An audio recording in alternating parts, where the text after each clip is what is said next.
जय हिंद साथियों, fin IAS की यूट्यूब चैनल पे आप लोगों को स्वागत है। और आज हम यूपीएससी सीएससी के अंतर्गत हिंदी साहित्य ऑप्शनल के वीडियो लेक्चर संख्या 11 में देखेंगे कि हिंदी भाषा और नागरी लिपि का इतिहास के अंतर्गत नवा टॉपिक हम पढ़ेंगे। ठीक है, यानी कि हिंदी साहित्य ऑप्शनल वीडियो लेक्चर संख्या 11 में हम प्रवेश कर चुके हैं और प्रश्न पत्र 1 के खंड को हम पढ़ रहे हैं। और इसके अंतर्गत जो सिलेबस लिखा हुआ है वो सिलेबस है हिंदी भाषा और नागरी लिपि का इतिहास। इसके अंतर्गत कई टॉपिक हैं जिनमें से हम 8 टॉपिक तक हम पढ़ चुके हैं। 8 टॉपिक को पढ़ने के बाद आज का जो हमारा विषय वस्तु रहेगा ये 9 टॉपिक को पढ़ना। ठीक है, यानी 9 नंबर के टॉपिक में जो लिखा हुआ है सिलेबस में वो आप पढ़े होंगे सिलेबस। अगर आपके पास सिलेबस नहीं है तो आपको एज इट इज सिलेबस हम लिखा चुके हैं इसी वीडियो लेक्चर में के सीरीज में। एक वीडियो लेक्चर संख्या सिलेबस से आप एक से या तो देखना चालू करेंगे तो आपको पूरा चीज़ें मिल जाएगी। और हालांकि पहले आप इस वीडियो को देख लें ताकि आपको पता चल जाए कि किस प्रकार से अध्ययन होता है। और अगर ठीक लगता है तो आप पीछे वाले वीडियो लेक्चर को देखते हुए अपना नोट्स भी बना सकते हैं। तो यहाँ पे जो नंबर टॉपिक है वो कह रहा है कि हिंदी की प्रमुख बोलियां और उसका परस्पर संबंध, ये सिलेबस में लिखा हुआ है। तो इसके अंतर्गत हमें क्या क्या पढ़ना है, तो पहला तो हम परिचय पढ़ेंगे। ठीक है, इसके अंतर्गत परिचय को देख लेंगे। परिचय को पढ़ने के बाद उसके बाद हिंदी बोलियों का वर्गीकरण करेंगे, मतलब हिंदी बोलियों का वर्गीकरण पढ़ेंगे। उसके बाद परस्पर संबंध पढ़ेंगे, मतलब कि हिंदी बोलियों के बीच आपसी परस्पर संबंध जो है उसको पढ़ेंगे। उसके बाद साहित्यिक योगदान को पढ़ेंगे। और साहित्यिक योगदान मतलब कि साहित्यिक योगदान, ये जो बोलियां हैं, ये प्रमुख बोलियां जो है वो साहित्य में किस प्रकार से अपना योगदान दे रहा है उसको हम पढ़ेंगे। और उसके बाद हम निष्कर्ष को लिख करके इस टॉपिक को ख़त्म कर लेंगे। यहाँ पे आप एक मोटिवेशनल कोटेशन देख रहे हैं।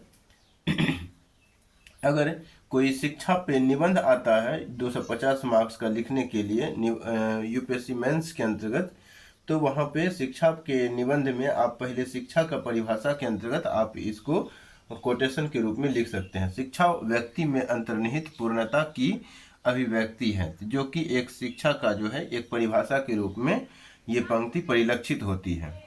इस प्रकार से आप इसको नोट कर लेंगे और पहले स्ट्रक्चर बना लेंगे। जो आज का विषय वस्तु हमें जो पढ़ना है उसको आप स्ट्रक्चर बना करके रख लेंगे। अब हम टॉपिक बाय टॉपिक पढ़ना चालू करेंगे।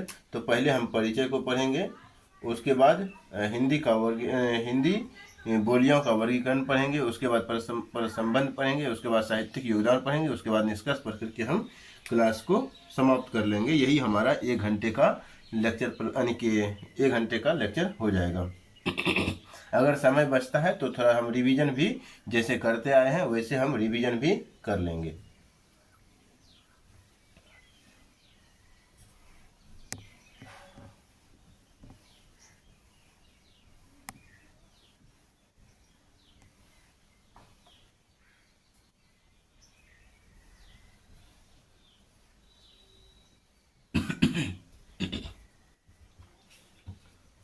लिखेंगे परिचय दे करके हेडिंग देंगे। यहाँ पे पहले स्टार पॉइंट में परिचय लिखेंगे।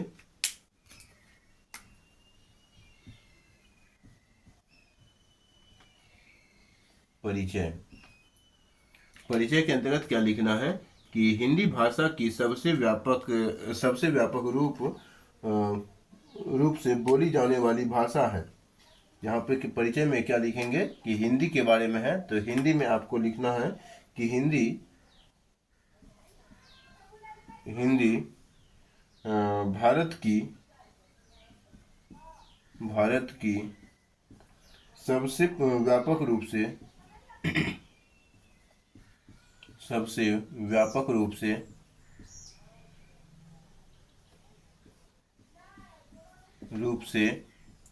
हिंदी भारत की सबसे व्यापक रूप से बोली जाने वाली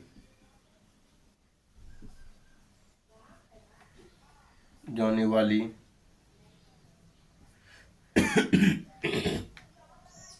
भाषा है। इसको लिखने के बाद यहाँ पे आप लिखेंगे जो जो अपने आप में एक परिवार की तरह है, जो अपने आप में अपने आप में जो अपने आप में परिवार के रूप एक परिवार के रूप में है, एक परिवार के परिवार की तरह है।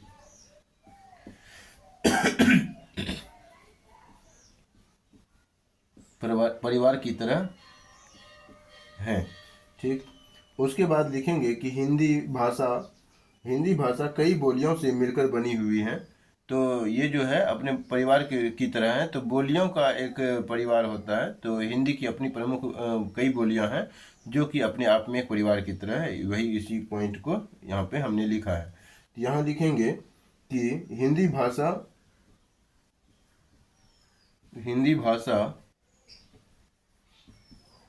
हिंदी भाषा कई बोलियों से मिलकर बनी है। तो हिंदी भाषा कई बोलियों से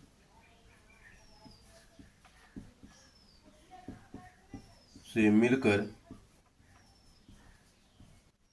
बनी है। हिंदी भाषा कई बोलियों से मिलकर बनी है, जिसका स्वरूप उच्चारण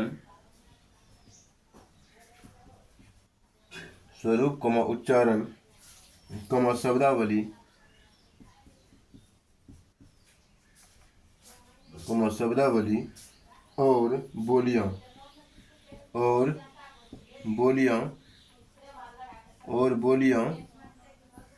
यानी उच्चारण, शब्दावली और बोलियां हिंदी को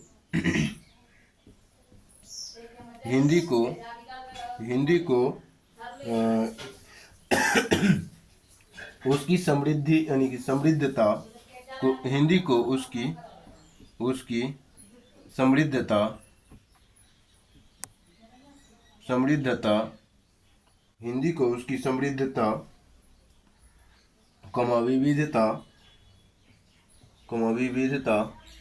विविधता और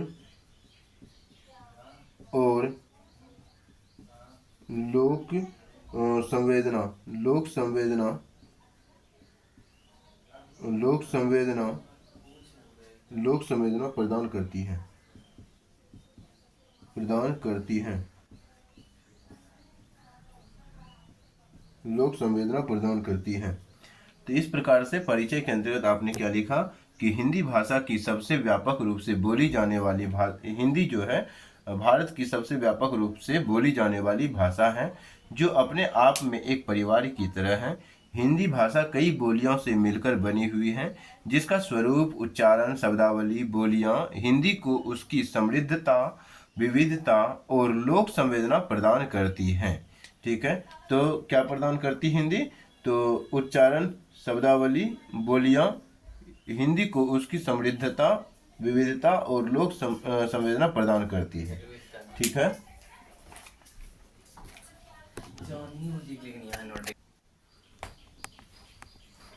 अब अगला पॉइंट जो होगा हमारा वो होगा हिंदी बोलियों का वर्गीकरण। तो इसको हम हटा लेते हैं पहले, या तो यहीं पे वर्गीकरण को भी देख लेते हैं। तो यहाँ पे लिखेंगे पॉइंट के रूप में हिंदी बोलियों का वर्गीकरण। हिंदी बोलियों का वर्गीकरण।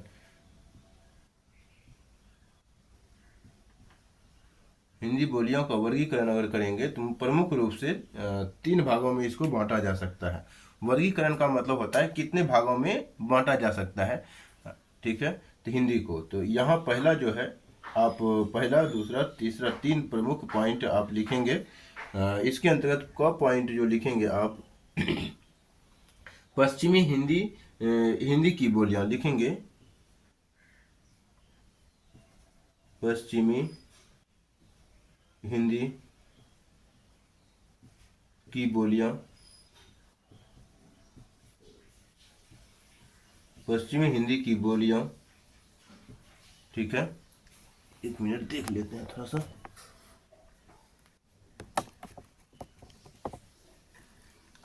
पश्चिमी हिंदी की बोलियां। उसके बाद दूसरा पॉइंट में आप लिखेंगे, दूसरा पॉइंट में आप लिखेंगे कि पूर्वी हिंदी की बोलियां। ख पॉइंट में पूर्वी हिंदी की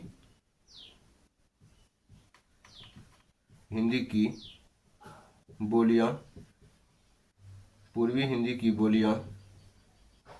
और तीसरा में आप लिखेंगे अन्य प्रमुख बोलियां। ग में लिख देंगे अन्य प्रमुख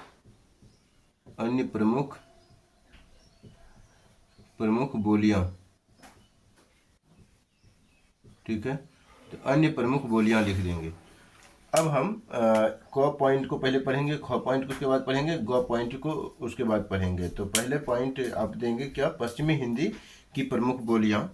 आप अलग से हेडिंग दे करके इसमें लिखना चालू करेंगे। तो इसको हम हटा रहे हैं।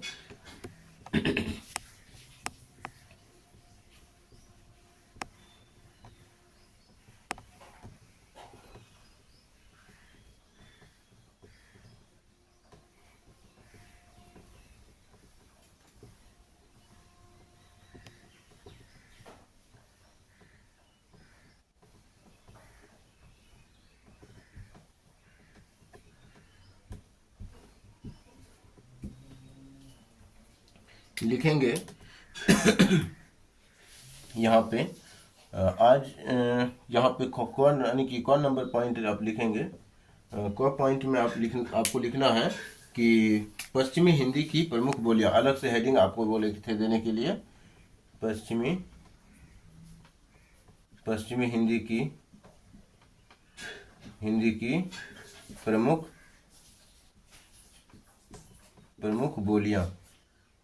प्रमुख बोलियां। ठीक है, पश्चिमी हिंदी की प्रमुख बोलियां। इसमें लिखना है इसमें कौन कौन पश्चिमी हिंदी की प्रमुख बोलियां हैं। तो इसमें जो है इसमें अलग अलग बोलियां हैं। तो इसमें आप लिख सकते हैं खड़ी बोली। उसके बाद ग पॉइंट में आप लिख सकते हैं यानी कि ब्रज भाषा। इसके बाद आगे लिख सकते हैं कन्नौजी। और अगला पॉइंट में आप लिख सकते हैं हरियाणवी।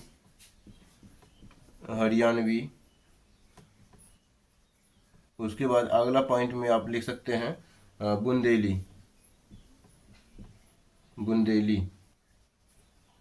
ठीक है, तो ये सब जो है बुंदेली, यहाँ पे आ जाएगा बिंदु बुंदेली। ठीक है, तो बुंदेली। तो ये जो है पश्चिमी हिंदी की प्रमुख बोलियां, ये बोलियां हैं। और मोटा मोटा याद रखा जाए तो। लेकिन अब हम पहले खड़ी बोली को देख लेते हैं। तो यहाँ पे लिखेंगे खड़ी बोली दे करके एक पॉइंट नंबर देंगे। खड़ी बोली देंगे। इसमें लिखेंगे कि मेरठ, दिल्ली, पश्चिमी उत्तर प्रदेश। ये खड़ी बोली कहाँ पे प्रचलित है, तो उसका स्थान लिखेंगे मेरठ, दिल्ली, पश्चिमी उत्तर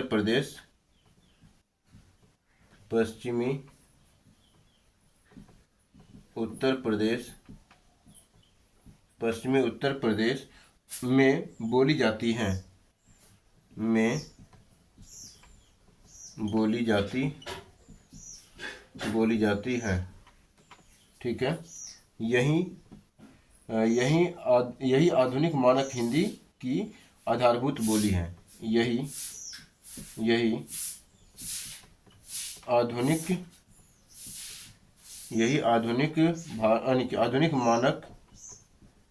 आधुनिक मानक हिंदी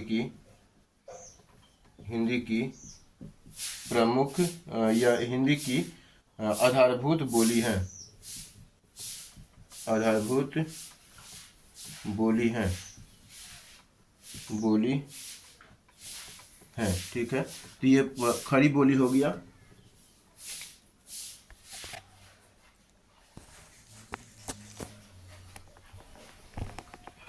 अब हम खड़ी बोली के बाद ब्रज भाषा को देखेंगे।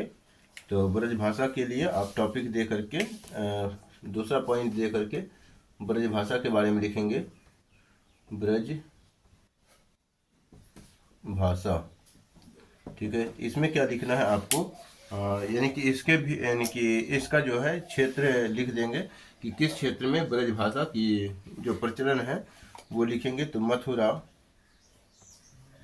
मथुरा कोमा आगरा,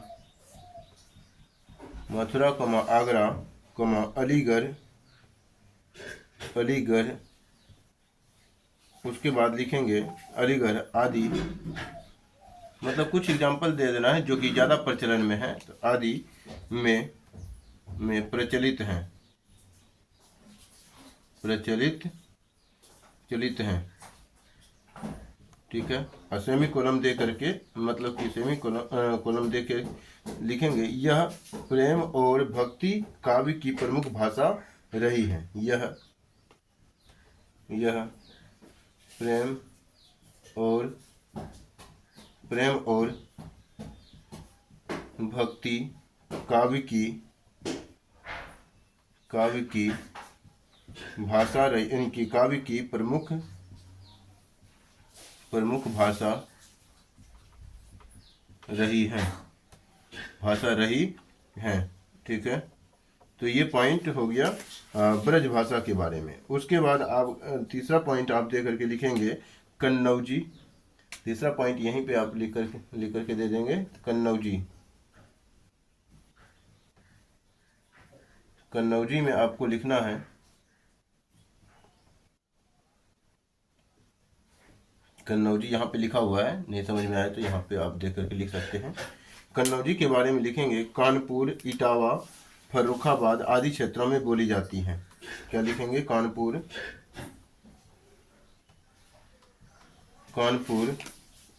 कमा इटावा, कानपुर कमा इटावा कमा फर्रुखाबाद,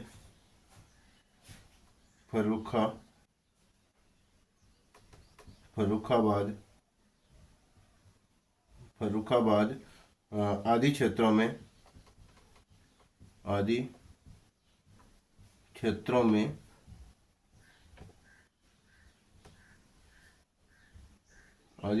में बोली जाती हैं, बोली जाती हैं। ठीक है, उसके बाद हरियाणवी और बुंदेली बचता है। तो हरियाणवी और बुंदेली को भी हम देख लेते हैं, इसका क्षेत्र क्या है। इसको लिख लिए होंगे, हम इसको हटा देते हैं अब।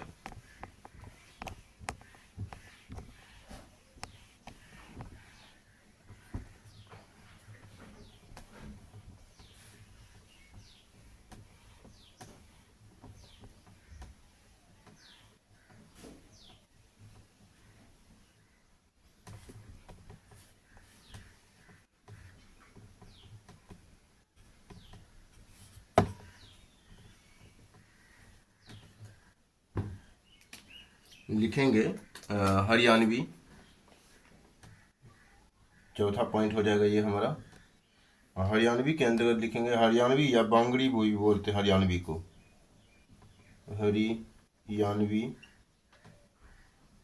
हरियाणवी, इसी को बांगड़ी भी बोला जाता है। बांगड़ी जो है हरियाणवी को ही कहते हैं। इसमें आप लिखेंगे कि हरियाणा और दिल्ली के आसपास की बोली को हरियाणवी बांगड़ी कहते हैं, या फिर यह भाषा, यानी कि यह बोली प्रमुख रूप से हरियाणा और दिल्ली के आसपास बोली जाती है। यह बोली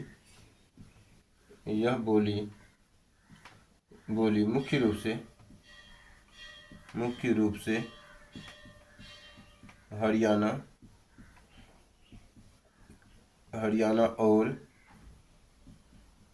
और दिल्ली के आसपास के क्षेत्रों में क्षेत्रों में बोली जाती हैं, बोली जाती है। और 5वां पॉइंट में आप लिखेंगे बुंदेली। बुंदेली के अंतर्गत लिखना है क्या कि झांसी कमा टीकमगढ़ क्षेत्रों में प्रचलित है। झांसी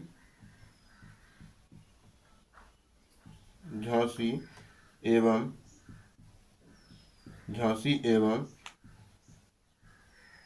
टीकमगढ़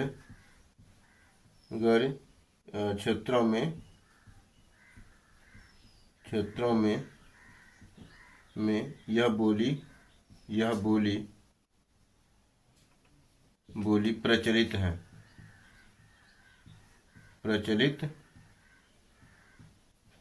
ठीक है। इस प्रकार से हमारा जो है ये पश्चिमी हिंदी की जो प्रमुख बोलियां हैं वो हमारा कंप्लीट होता है।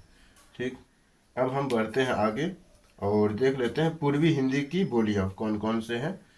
प्रमुख बोलियों की ही बात करेंगे हम।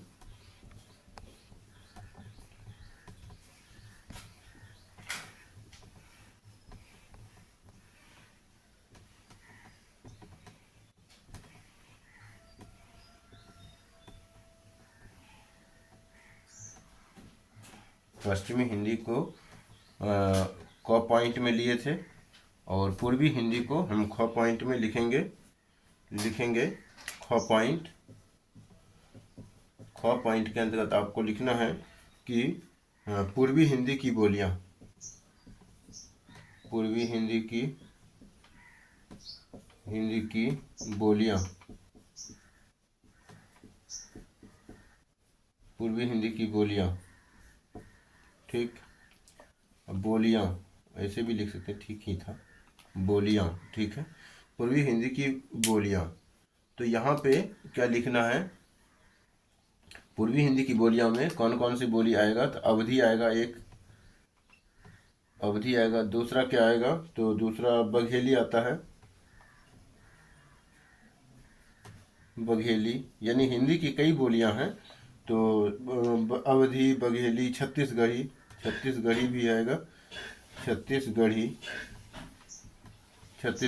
ये 3 प्रमुख बोलियां हैं पूर्वी हिंदी के, जो कि अलग अलग क्षेत्रों में बोली जाती है।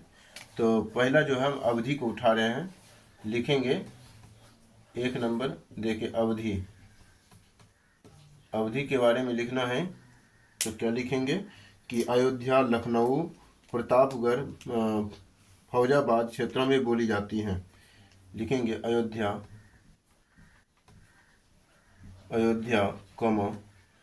लखनऊ,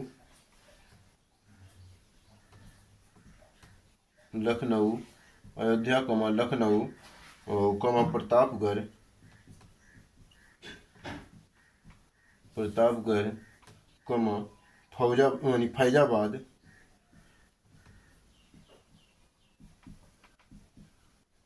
फैजाबाद, फैजाबाद क्षेत्र में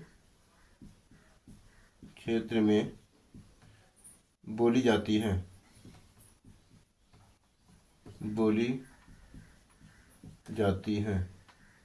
ठीक है, बोली जाती हैं। और यहाँ पे लिखेंगे रामचरितमानस जैसी महान रचना इसी भाषा में लिखी गई है। तो यहाँ पे पूर्ण विराम ये देखे, या फिर यहाँ पे बिंदा आएगा, यहाँ पे पूर्ण विराम दे करके या फिर सेमीकोलन दे करके लिख सकते हैं कि रामचरितमानस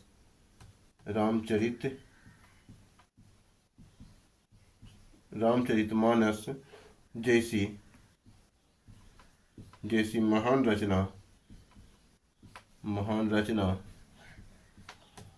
रचना इसी भाषा में लिखी गई। इसी भाषा में लिखी गई है। ठीक है, तो ये जो रामचरितमानस है अवधि में ही हमने पीछे भी पढ़ा रखा है, पीछे के लेक्चर में भी ये आप देखे होंगे। दूसरा पॉइंट में आप लिखेंगे इसी के अंतर्गत अवधि के बाद जो होगा हमारा बघेली होगा। बघेली के अंतर्गत लिखेंगे बघेली, मतलब ख पॉइंट के अंतर्गत ही है बघेली। बघेली के अंतर्गत आपको लिखना है कि रीवा सतनाम, रीवा सतनाम, रीवा सतनाम सहडोला यानी सहडोल डोल आदि क्षेत्रों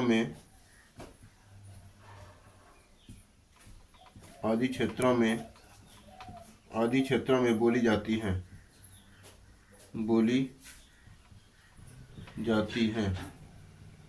ठीक है, बोली जाती हैं। एग्जाम के लिए अगर आपको अवधि भी याद आ गया तो वहाँ पे काम बन जाता है, ठीक है। तो इसमें कोई बड़ी बात नहीं है कि अगर आप भूल भी जाते हैं तो इसमें कोई टेंशन लेने की बात नहीं है। अगला पॉइंट आप लिखेंगे छत्तीसगढ़ी। तीसरा पॉइंट में आप लिखेंगे छत्तीसगढ़ी।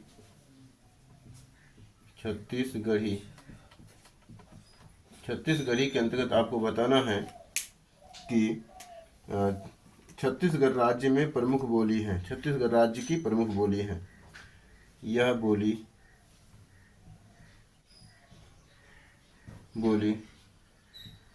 छत्तीसगढ़ राज्य की प्रमुख बोली है, ठीक है। और उसके बाद अन्य प्रमुख बोलियों में आप लिखेंगे कि बघेलखंडी, राजस्थानी, भोजपुरी, ठीक है, मालवी, निमाड़ी, बघेली, तो ये सब प्रमुख बोलियां हैं, अन्य बोलियों में भी शामिल है, ठीक है। जो अन्य प्रमुख बोलियां हैं यानी कि बघेलखंडी, राजस्थानी और भोजपुरी है, इसको हम देखेंगे। इसको हम अब हटा देते हैं।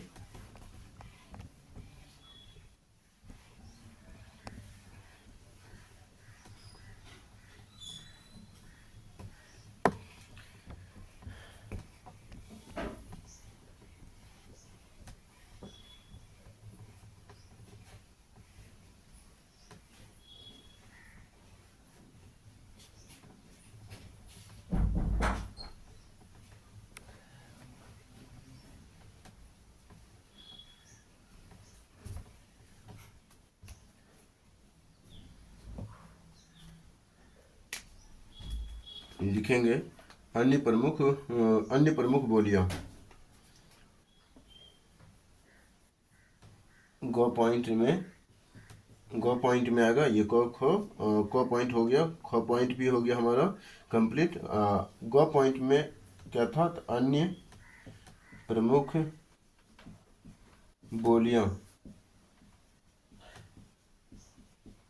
प्रमुख बोलियां के अंतर्गत आप पढ़ेंगे कि छत्तीसगढ़ी नहीं, बघेलखंडी, राजस्थानी, भोजपुरी। बघेलखंडी,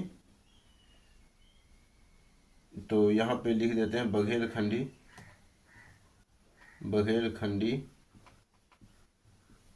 अगला जो होगा वो राजस्थानी। उसके बाद क्या था, राजस्थानी के बाद जयपुर यानी भोजपुरी,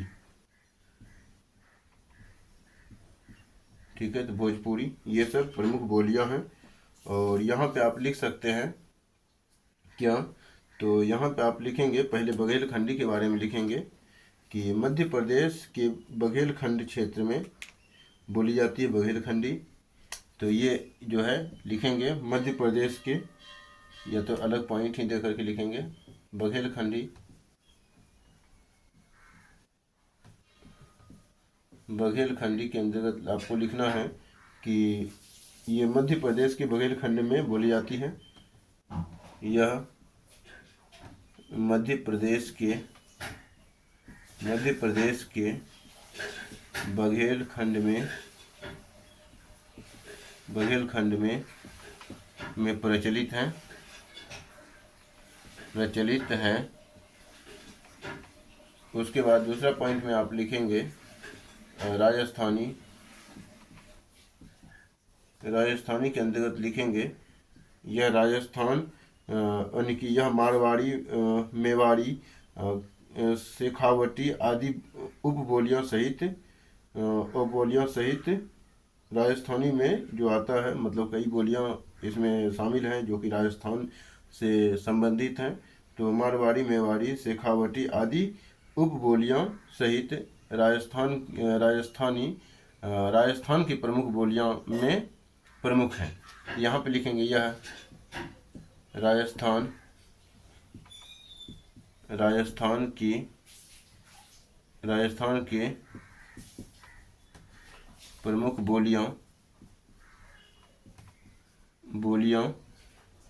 प्रमुख बोलियों में शामिल हैं। इसके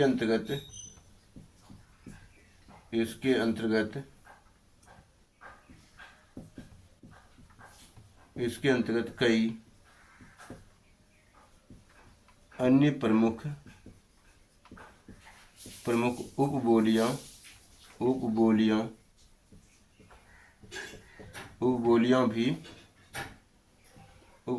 भी हैं जो निम्न हैं, या फिर हैं, जैसे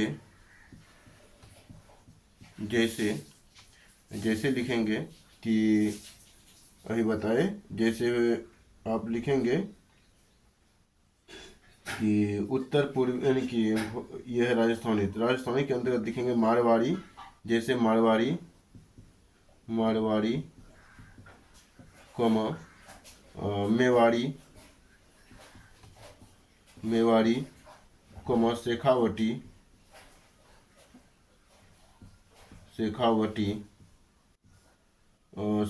के बाद ही शेखावटी आदि लिख करके यहाँ पे पूर्ण विराम कर देंगे, बस हो गया। कई बोलियों, तो बोलियों के अंत है, यानी बोलियों का कोई अंत नहीं है, लेकिन हमें जो आंसर राइटिंग करना है, जितना हमें याद आएगा उतना हम लिख देते हैं।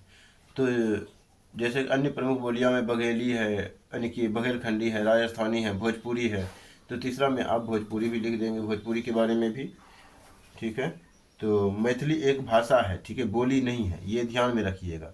अगर किसी के दिमाग में आए कि मैथिली को शामिल नहीं किया गया है बिहार में, तो बिहार में जो मैथिली को इसलिए शामिल नहीं किया गया है क्योंकि वो बोलियां नहीं है, मैथिली बोलियां नहीं है, मैथिली एक भाषा के अंतर्गत आता है, इसीलिए मैथिली साहित्य होता है। मैथिली का अपना अलग साहित्य है, हिंदी का अपना अलग साहित्य है, तो हम हिंदी साहित्य पढ़ रहे हैं, मैथिली साहित्य नहीं पढ़ रहे हैं, ठीक है। तो यहाँ पे तीसरा में हम क्या पढ़ेंगे, कि भोजपुरी के अंतर्गत पूर्वी उत्तर प्रदेश, यानी भोजपुरी लिखेंगे, भोजपुरी के अंतर्गत लिखेंगे कि पूर्वी उत्तर प्रदेश,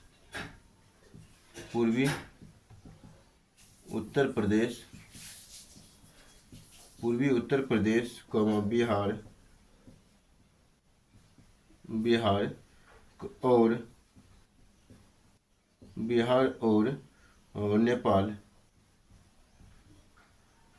और नेपाल के तराई क्षेत्रों में बोली जाती हैं, तराई क्षेत्र में बोली जाती हैं, ठीक है। तो ये हो गया हमारा भोजपुरी के बारे में। उसके बाद अगर अन्य लिखना भी हो तो अन्य और भी इसमें अगर लिखना हो, जैसे मालवी, निमाड़ी, बघेली, तो इसके अंतर्गत लिखना है मध्य भारत की प्रमुख बोलियां हैं, ठीक है। तो यहाँ पे आप लिख सकते हैं चौथा नंबर में भी, तो इसमें छोड़िए, कोई ज़रूरी नहीं है, उतना कोई ज़रूरी नहीं है, जो इतना एग्जाम्पल दे दिए यही एग्जाम के लिए पर्याप्त है, ठीक है। तो अब देखेंगे कि परस्पर संबंध, बोलियों का जो है आपसी परस्पर संबंध कौन कौन से संबंध है, उसको भी हम जान लेते हैं थोड़ा सा, ठीक है। तो बोलियों का भी आपसी परस्पर संबंध होता है एक दूसरे से, तो वो क्या क्या संबंध है एक दूसरे से, उसको अब हम पॉइंट बाय पॉइंट लिखेंगे।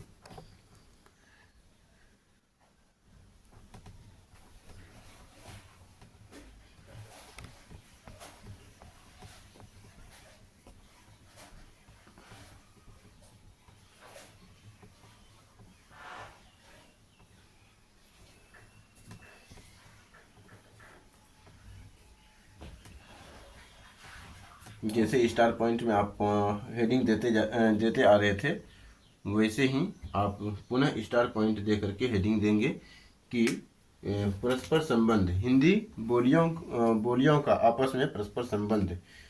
तो यहाँ पे लिखेंगे हिंदी की प्रमुख बोलियों का, हिंदी के प्रमुख बोलियों का आपसी या आपस में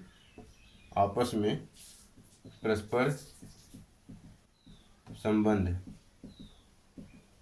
ठीक, तो ये पॉइंट है। इसके अंतर्गत अब पॉइंट बाय पॉइंट हमें लिखना है। तो लिखेंगे सभी बोलियां खड़ी बोलियों के माध्यम से आधुनिक मानक हिंदी से जुड़ी हुई हैं। यहाँ पहला पॉइंट क्या लिखेंगे कि सभी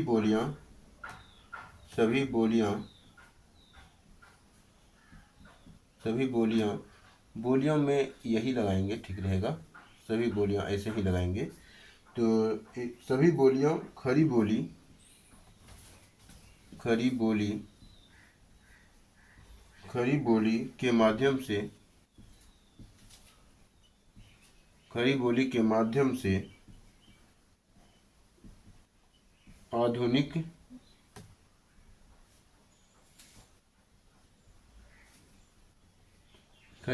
के माध्यम से आधुनिक मानक हिंदी से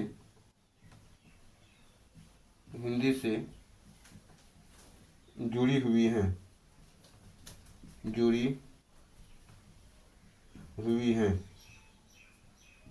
ठीक है। इसके बाद अगला पॉइंट लिखेंगे इसके अंतर्गत कि इन सभी का यानी हिंदी बोली का जो मूल स्रोत है, कहाँ से उत्पत्ति हुआ है, वो हमने पहले पॉइंट में ही पढ़ा रखा है।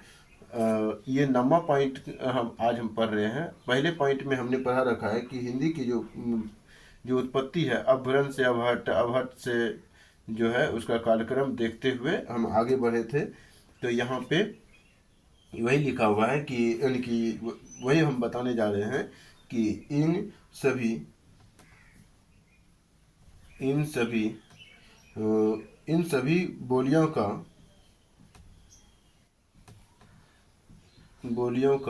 बोलियों, ठीक है, यहाँ पे ठीक है, बोलियों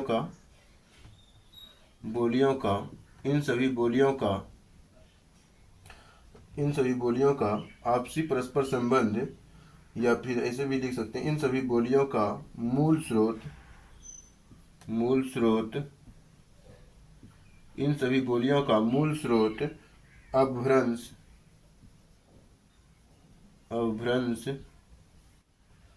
अभ्रंश, जैसे कि यहाँ ब्रैकेट में लिखेंगे विशेषतः क्या, तो सौरसैनी और अर्धमागधी अभ्रंश।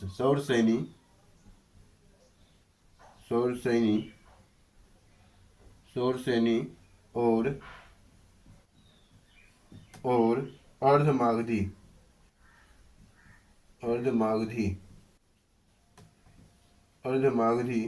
अभ्रंश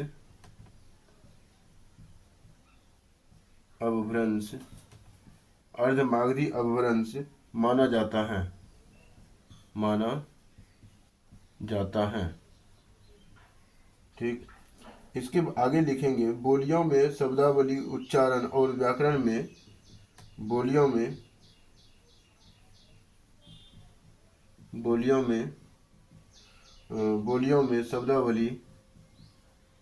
शब्दावली। अच्छा, एक चीज़ और यहाँ पे हम बता ही देते हैं, थोड़ा सा कन्फ्यूजन होता है कि बोलियों लिखें या बोलियों लिखें। ठीक है, तो यहाँ पे एक आता है बोलियों, ठीक है, और एक आता है बोलियों, ऐसे बोलियों। ठीक है, ये दो बोलियां हैं, यानी कि दो तरीके से लिखा जाता है। प्रचलन में दोनों समान मात्रा में दिखता है। प्रचलन में जो है ऐसे भी लिखा जाता है, कितना लेखक जो है ऐसे लिखता है, कितना लेखक ऐसे लिखता है। ठीक, लेकिन अगर उच्चारण के दृष्टिकोण से अगर देखा जाए ठीक है। लिखावट की दृष्टि से देखा जाए तो ज़्यादा प्रचलन पहले जो है ये रहा करता था, लेकिन उच्चारण के दृष्टिकोण से अगर देखें तो ये ज़्यादा बहुत ज़्यादा यानी कि सही होता है, ये कम मात्रा में सही होता है। ठीक है, हालांकि दोनों बराबर यूज होता है, तो इस कारण से कहीं आप अगर ऐसा लिख दें या ऐसा लिख दें तो घबराने की बात नहीं है। लेकिन अगर हमें यूज करना भी हो तो हम ऐसा भी कहीं कहीं हम यूज कर सकते हैं। ठीक है, इसमें कन्फ्यूजन यानी कि यहाँ पे आपको धोखा नहीं होना चाहिए। ये भी, इसको भी बोलियाँ पढ़ेंगे, इसको भी बोलियों पढ़ेंगे, बोलियों, ये बोलियाँ हैं, ये बोलियों। ठीक है, तो ये ओकार लगा हुआ है या ये चांद बिंदु लगा हुआ है, तो बोलियाँ यहाँ है, ये बोलियों। ठीक है, तो बोलियों, तो यहाँ पे जो हम यूज करेंगे कि क्या यूज करेंगे, बोलियों में, बोलियों में, तो यहाँ पे यों लगाएंगे। ठीक है, बोलियों में शब्दावली, इन सभी बोलियों, यहाँ भी बोलियों ही लगाएंगे। ठीक है, क्योंकि ज़्यादा मात्रा में यही सही होता है। उच्चारण के दृष्टिकोण से ये भी यही ज़्यादा नज़दीक सटीक है, और यहाँ भी आप यही लगाएंगे। ठीक है, उच्चारण के दृष्टिकोण से ज़्यादा सटीक यही होता है, यहाँ भी आप यही लगाएंगे। तो एक ही आप प्रयोग करिए, जहाँ भी प्रयोग करें आप ऐसा ही प्रयोग करें। ठीक है, अगर अब ऐसा प्रयोग कर रहे हैं तो केवल ऐसा प्रयोग करें, अगर ऐसा प्रयोग करें तो केवल ऐसा प्रयोग करें, वो ठीक होता है, ये ध्यान में रखना है। तो इन सभी बोलियाँ, यानी कि यहाँ पे लिखा है बोलियों के, बोलियों में शब्दावली लिखेंगे आगे, पहले इसको हटा देते हैं।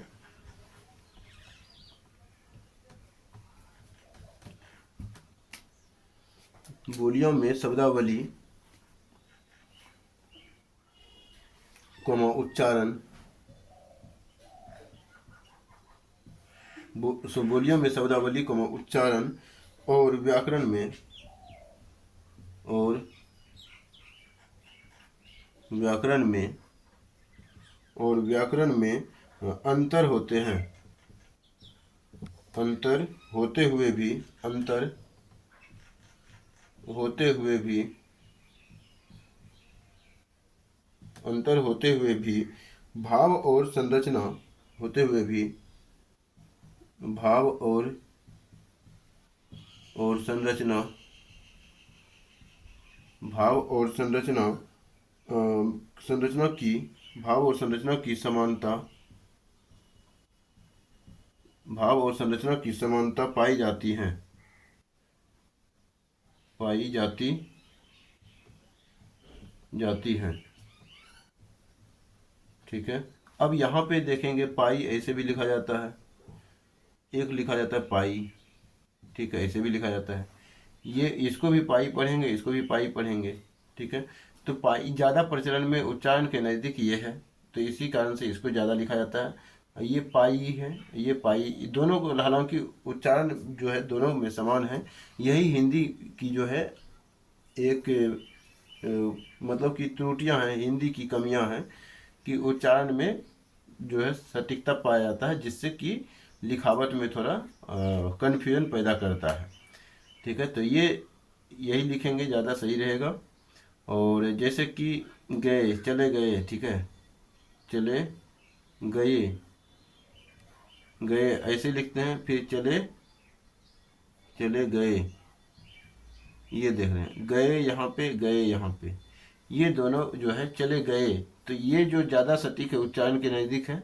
ये गए, गए ऐसा नहीं बोलते हैं, तो इस कारण से इसका उच्चारण कम होता है। लेकिन कई कई किताबों में ऐसा भी देखने के लिए मिलेगा, जो कि उस समय प्रचलन के अनुसार बोला जाता होगा, तो जैसे बोला जाता है वैसे लिखा जाता होगा।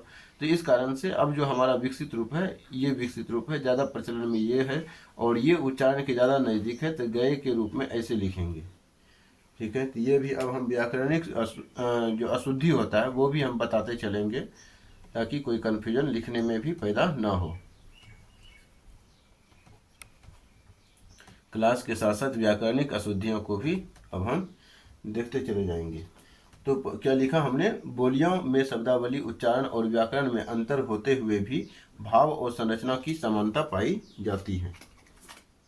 ठीक है, और उसके बाद आगे लिखेंगे, इसको हटाते हुए, मतलब आप नहीं हटाना है, आपको पेज नहीं हटाना है, आप पेज हटाइएगा ना तो कॉपी का सत्यानाश हो जाएगा। कॉपी को जो लिख रहे होंगे उसके लिए बोल रहे हैं, जो नहीं लिख रहे होंगे वो मस्ती से तकिया पार करके लेटे लेटे देख रहे होंगे। और सिर्फ देखने से गाड़ी नहीं हाँकी जा सकती है, हाँकने के लिए गाड़ी को चलाना पड़ता है। तो अगला पॉइंट लिखेंगे इसी के अंतर्गत अभी, यानी इसी स्टार पॉइंट के अंतर्गत लिखना है।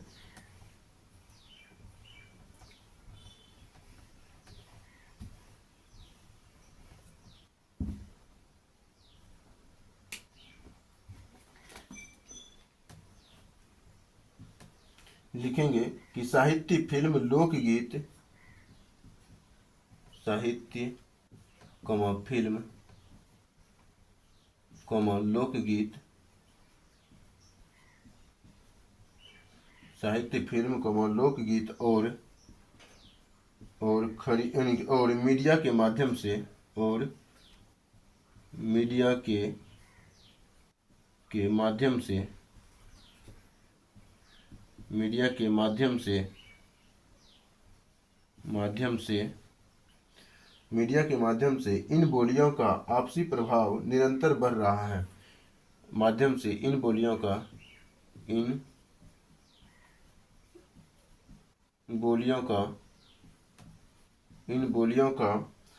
आपसी प्रभाव बढ़ रहा है। ठीक है, तो ये पॉइंट हो गया कि हमारा हिंदी की प्रमुख बोलियों का परस्पर संबंध हमने देख लिया है। अब हम 2 पॉइंट की चर्चा करेंगे और उसके बाद लेक्चर को समाप्त करेंगे, या तो टाइम बचता है तो थोड़ा सा हम रिवीजन भी कर लेंगे, उसके बाद क्लास को समाप्त करेंगे। देख लेते हैं थोड़ा टाइम कितना हुआ।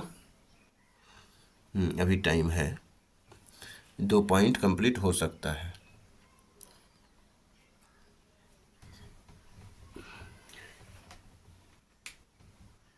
तो इसको आप हटा ले, यानी कि इसको आपको नहीं हटाना है, हमें हटाना है।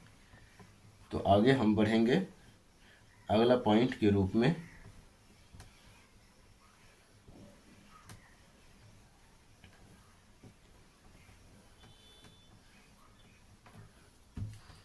देखिए, अगला पॉइंट आपको जो लिखना है, साहित्यिक योगदान लिखना है। साहित्य में जो है योगदान,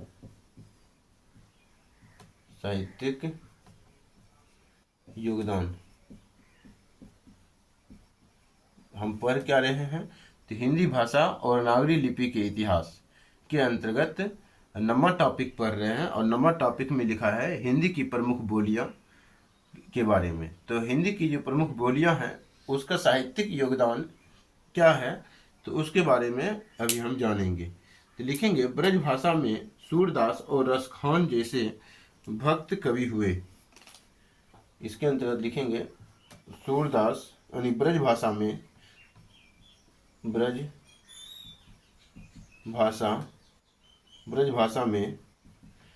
सूरदास और रसखान जैसे महान, यानी जैसे महान या जैसे भक्त कवि हुए,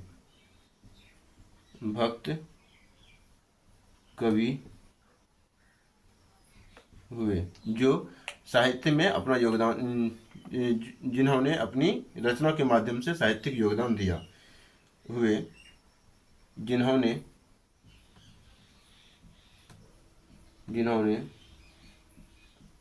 अपनी रचना के माध्यम से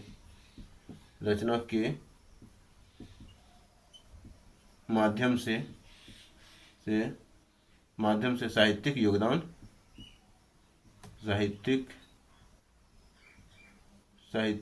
एक मिनट।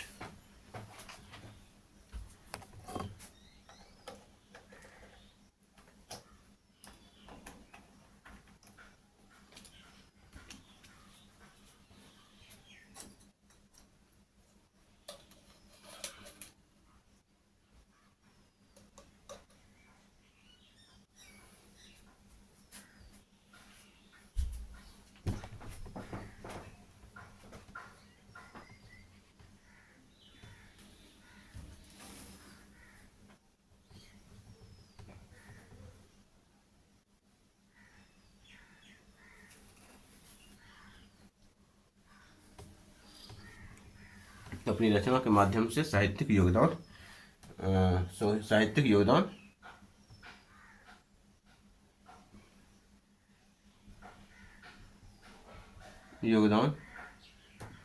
दिए।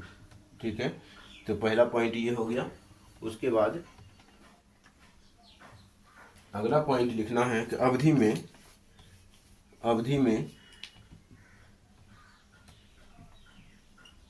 अवधि में तुलसीदास और मलिक मोहम्मद जायसी अवधि में तुलसीदास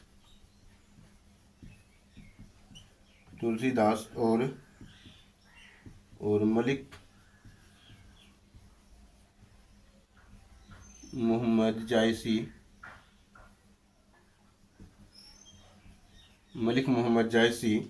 की अमर कृतियाँ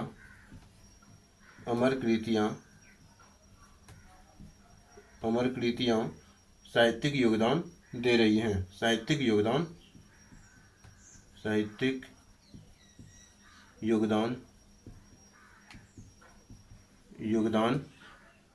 दे रही हैं। ठीक है, आगे लिखेंगे बुंदेली में लिखेंगे कि बुंदेली और बघेली में वीर रस और लोकगीतों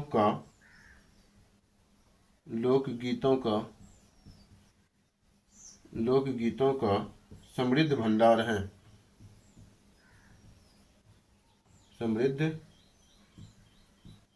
भंडार है। ठीक है, इसके बाद आगे लिखेंगे इन बोलियों ने हिंदी साहित्य को भावनात्मक गहराई और लोक स्वर प्रदान किया है। इन सभी बोलियों ने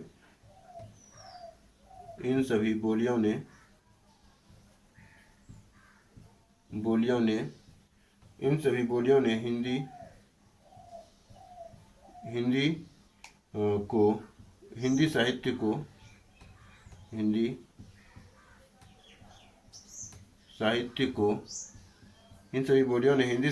को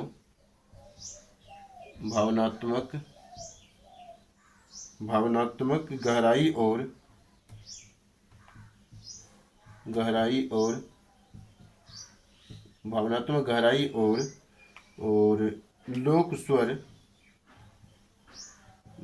स्वर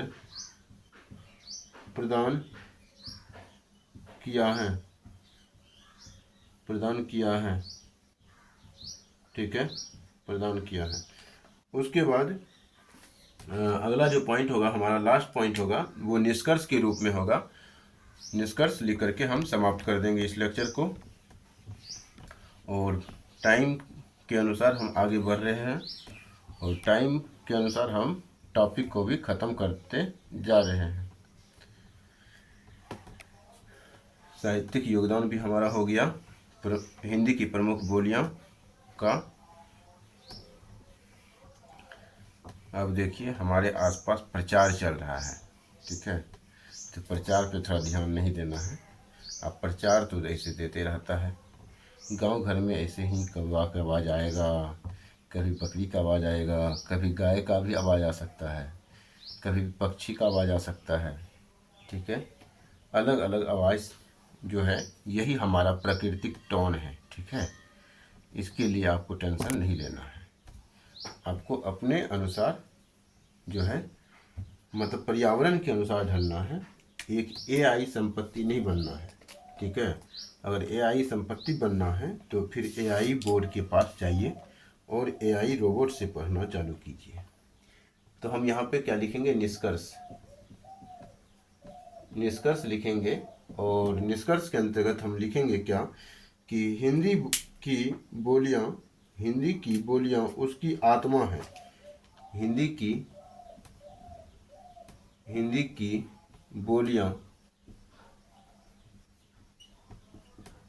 बोलियां उसकी आत्मा है। आत्मा हैं। ठीक है, इन इन सब का पारस्परिक संबंध, इन सब का पारस्परिक इन सब का पारस्परिक संबंध इन सब का पारस्परिक संबंध नदियों की तरह है, नदियों की तरह है। इन सब मतलब यहाँ पे लिखेंगे इन सब का पारस्परिक संबंध जो है नदियों की तरह है, जो अलग अलग दिशाओं से अलग अलग अलग दिशाओं से अलग अलग दिशाओं से अलग अलग दिशाओं से बहकर हिंदी नामक अलग अलग दिशाओं से बहकर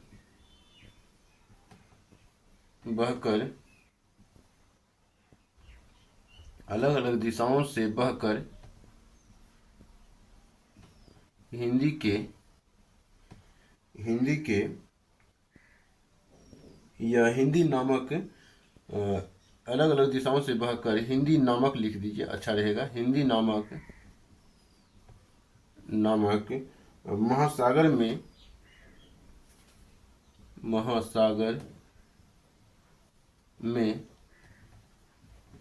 महासागर में मिल जाती हैं,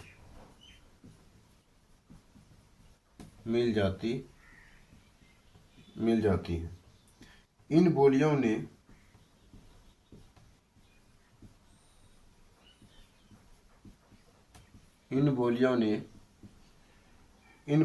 हिंदी को जीवंत इन बोलियों ने हिंदी को जीवंत बहुरंगी और जीवंत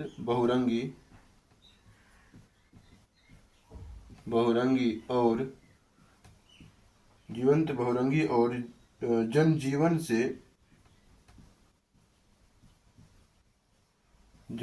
से जोड़ा। ठीक है, जनजीवन से जोड़ा। यही विविधता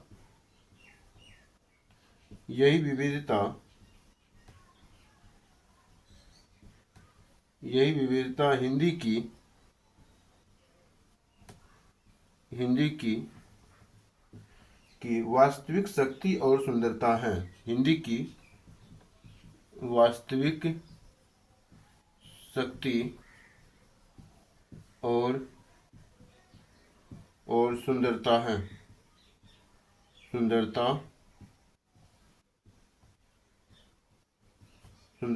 ठीक है, तो इस प्रकार से हमारा ये निष्कर्ष टॉपिक भी कंप्लीट होता है। ठीक है, तो आज का जो लेक्चर है हमने इस लेक्चर के अंतर्गत ये हिंदी की जो प्रमुख बोलियां हैं इसका हमने पूरा जानकारी हो गया, तथ्य हो गया और इसके कॉन्सेप्ट को हमने पढ़ा।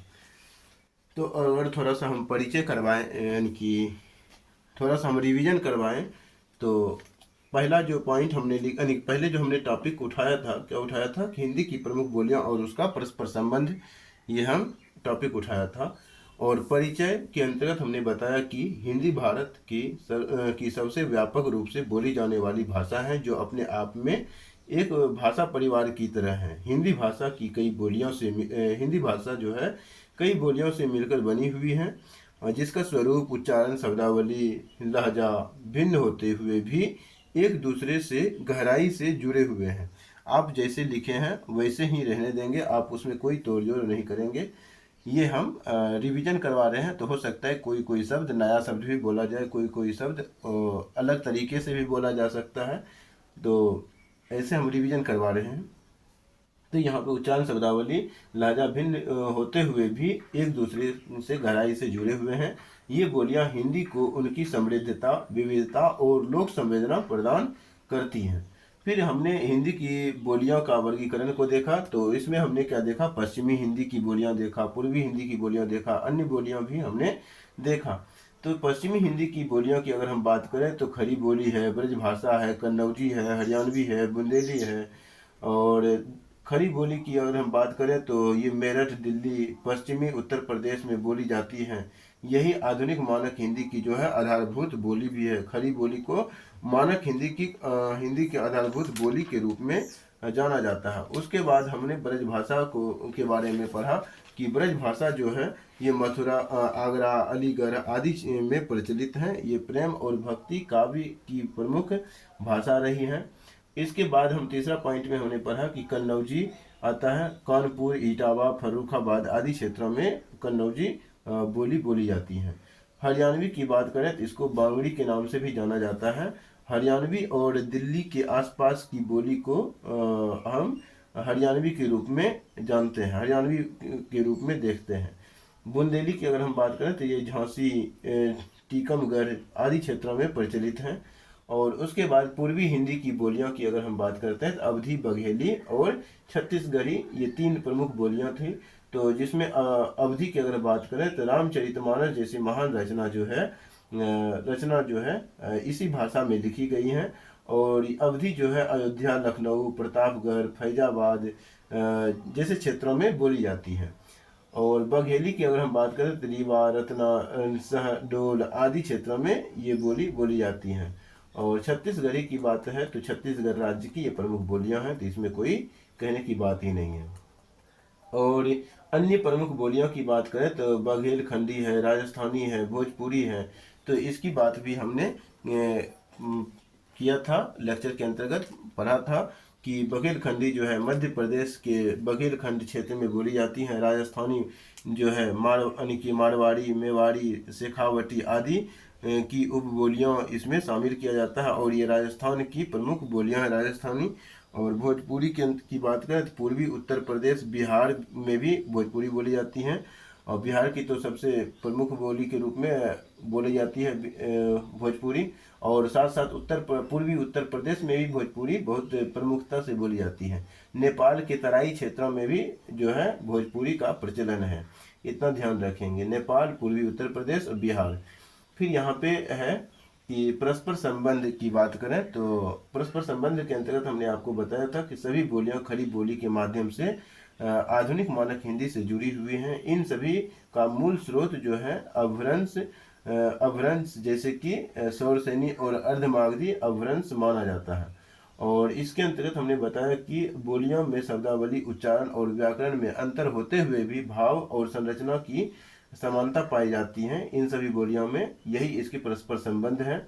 और साहित्यिक, फिल्म, लोकगीत और मीडिया के माध्यम से इन बोलियों का जो है आपसी प्रभाव निरंतर क्या हो रहा है, बढ़ता चला जा रहा है। और इसके बाद हमने क्या पढ़ा था, तो साहित्यिक योगदान पढ़ा था और निष्कर्ष पढ़ा था। साहित्यिक योगदान की अगर हम बात करते हैं तो ब्रज भाषा में सूरदास, रसखान जैसे भक्त कवि हुए जो कि साहित्यिक योगदान जो कि अपने रचनाओं के माध्यम से साहित्यिक योगदान देने में महत्वपूर्ण भूमिका निभाया था। और उसके बाद अवधि की बात करें तो तुलसीदास और मलिक मोहम्मद जायसी की अमर कृतियाँ जो है साहित्यिक योगदान दे रही है। बुंदेली और बघेली में वीर रस और लोक गीतों का समृद्ध भंडार है। इन बोलियों ने हिंदी साहित्य को भावनात्मक गहराई और लोक स्वर प्रदान किया था। तो साहित्यिक योगदान ये हो गया हमारा। और निष्कर्ष की अगर हम बात करते हैं तो हिंदी की बोलियां उसकी आत्मा है। इन सब का पारस्परिक जो संबंध है नदियों की तरह है जो अलग अलग दिशाओं से बह करके हिंदी नामक महासागर में मिल जाती हैं। इन बोलियों ने हिंदी को जीवंत, बहुरंगी और जनजीवन से जुड़ा बनाया है। यही विविधता हिंदी की वास्तविक शक्ति और सुंदरता है। तो इस प्रकार से हमने इस लेक्चर का भी रिवीजन भी कंप्लीट कर लिया, यानी कि पहले पूरा पढ़ा, पूरा पढ़ने के बाद तुरंत क्विक रिवीजन हमारा कंप्लीट हो गया। तो इस लेक्चर को हम यहीं पे समाप्त करेंगे। जिसको पसंद आए वो लाइक करे, सब्सक्राइब करे, चैनल को सब्सक्राइब करे, यूट्यूब, इंस्टाग्राम को फॉलो करें। और यूट्यूब को सब्सक्राइब, यानी कि यूट्यूब पे जो नहीं है वो यूट्यूब पे आकर के सब्सक्राइब करें। जो फेसबुक पे नहीं है हमारे चैनल, यानी फेसबुक पेज से जुड़े हुए, वो फेसबुक पेज से जुड़ सकते हैं। जो इंस्टा पे जुड़ना चाहते हैं, हमारे फिन IAS अकेडमी लिखेंगे और वहाँ पर भी आप जुड़ सकते हैं। तो पसंद आए तो जुड़ना है, नहीं तो आगे बढ़ना है। धन्यवाद।